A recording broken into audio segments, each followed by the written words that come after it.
Hey Narwhals, and welcome back to some more weight loss stories. Only a small percentage of our viewers actually subscribe. It's free and you can always change your mind later, so please tap subscribe to join the original 200k Narwhals. Do you need a reason to start losing weight right now? Here it is. Hi fellow losers. I've been wanting to lose weight for a while now, but every time I've seriously considered it, I've always had some reason why I couldn't do it then. Gyms are closed because of COVID. I'm too busy to commit. My depression is going to make it difficult. I can do it tomorrow, next week, some other time in the future. I kept putting it off for the last year, and you know what? In that year, I gained 10 pounds. Now I have 10 more pounds to lose than I would have had if I started a year ago, which means it's going to take me longer to reach my goal.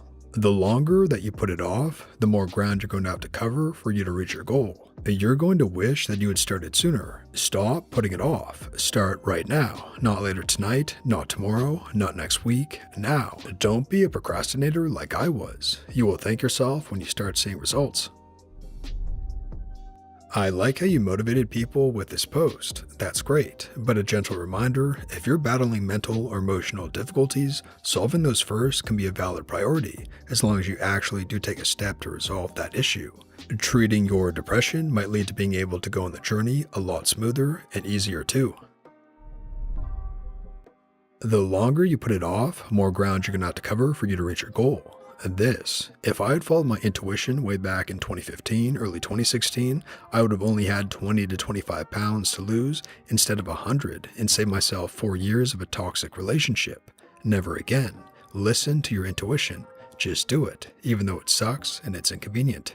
Exactly the same here. I felt so overweight at 180 in college. Now, if I can make it down to 250 by my wedding this fall, I'll be over the moon, lol. You can do it.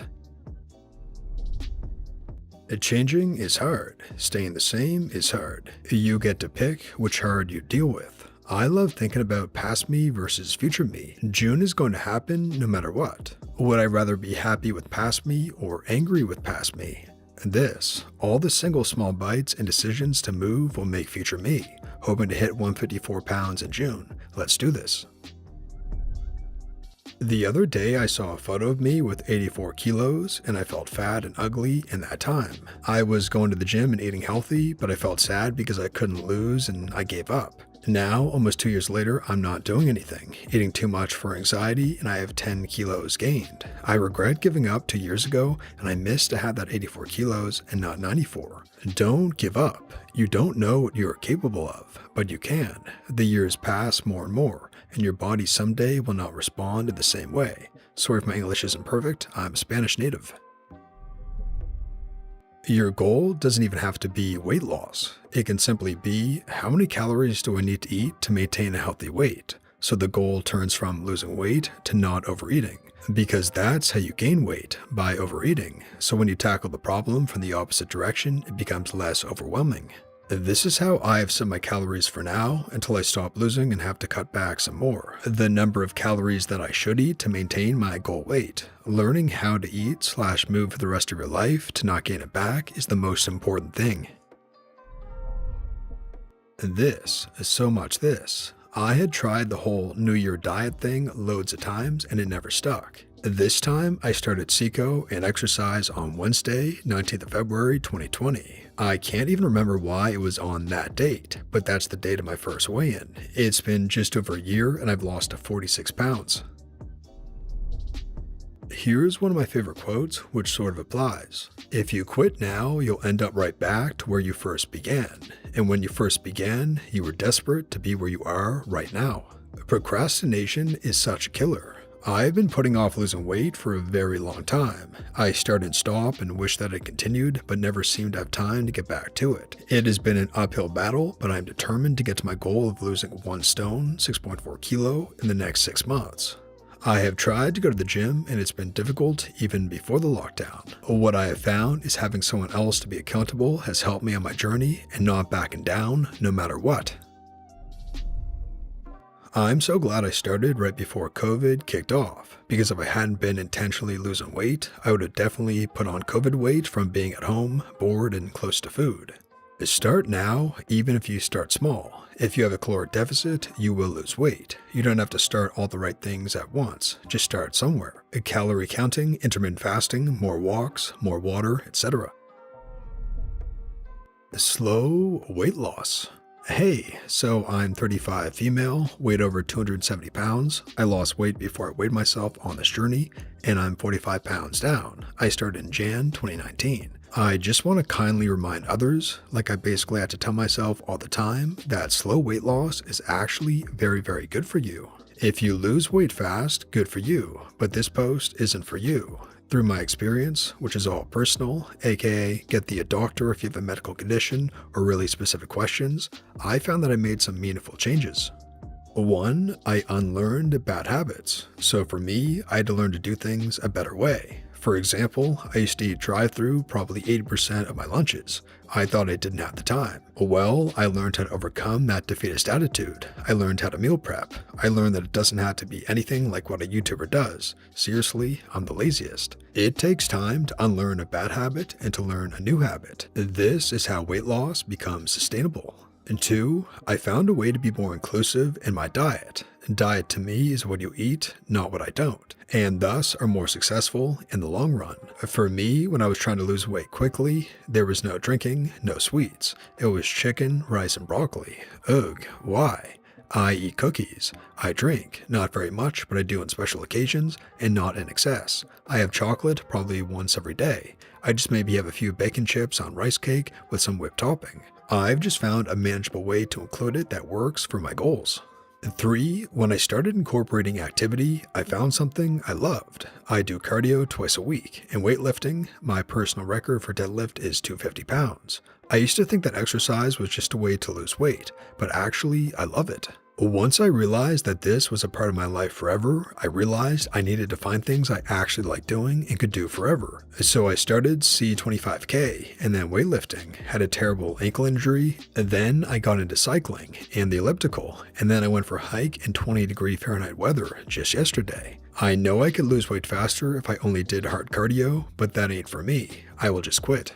4. I learned that the scale is just a part of my success. Don't get me wrong, I still think it's a tool you should reference, but it's just one part of the equation. I mean, my body has changed a lot since I started lifting, so if I based everything off that, I'd be pretty unsuccessful.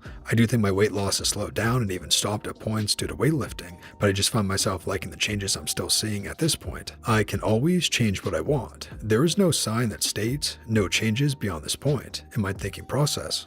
5. You learn that compromise is key. This can fall into a lot of different categories, like number 2. For some, they'll say that Diet Pop or Zero Pop is the devil, but this lady right here will tell you that if Diet Pop helps you avoid drinking 1,000,000 calories, I am here for it. Some will say that oil spray is the devil, but if it helps you enjoy your veggies a bit in that air fryer, I stand for an air fryer, then use the oil spray. Because a good compromise is better than doing nada. Also, I have 2 little kids at home, so I decided that I would do my workout during my lunch. That means I only work out for 30 to 45 minutes. I would love to hit the gym for an hour or 2, but it's just not happening in my life. So I eat food at my desk and I work out during my lunch. It's a great compromise, I think. 6. We all know this, but comparison is the thief of joy. You aren't obese to beast. You aren't Felicia Fitness Health. Their journey is theirs, and it's so awesome to watch others succeed, but they aren't perfect. They probably struggled more than what we see. Everyone is human. Everyone makes mistakes. You may never be this or that, but you are the only you, and finding the joy and wonder in working for positive change is amazing. Also, I feel everyone gets to the point where progress slows, as some of us may lose weight faster than others depending on our journeys. So just realize you are doing great work and overcoming a lot of obstacles through going slow and steady. Any other amazing realizations about the benefits of slow weight loss? I'm all here for it. And this is just what I needed to hear. I get so caught up in thinking about doing this crap the right way. Like, you don't need cookies. A healthy snack should be fruits or veggies. Snacking late at night is bad. A soda is tasty, and you haven't had any in 4 weeks. Just don't drink it at all. It's bad. Skip it. It's that black and white, all or nothing thinking that kills me and just absolutely zaps any motivation I build. It's not going to derail anything to have one soda once a week. Are cookies a healthy snack? No, but eating one serving them once every 3 days is not going to throw me off of my plan. It won't undo the exercise I did or all the other healthy choices I made. Really, it's all a mental game I play with myself, and I'm running out of patience for it. Thank God. Like you said, it doesn't have to be perfect. It just has to be better than before. Such a good reminder, and I really appreciate you posting it. I'm right there with you. I'm 3 years in on my health journey, and I'm going at a turtle's pace. I'm down just about 90 pounds and frequently see people here who have done that in a fraction of the time that I have. However, that has never bothered me. Like you, I am happy for the people in the fast lane, and I'm at peace with my slower but consistent pace. In fact, I have found some benefits. I believe that if you can see the benefits and feel good about the lifestyle changes you made, even without getting major changes on the scale, you are more likely to stick with it over the long haul. I also think, and this probably doesn't apply to the original poster as much as me, that as a middle-aged person, I don't have as much skin elasticity as I once did. So the slower timeline has allowed my body to adjust, and I don't have the hanging skin I thought I would. And that brings us to the end, Narwhals. And please tap subscribe to join the original 200k Narwhals. And lastly, here's our featured Narwhal of the day. And just over 1 year later, and keeping the weight off. Photos used to scare me, but now it's a great way of looking back and seeing how far you've come.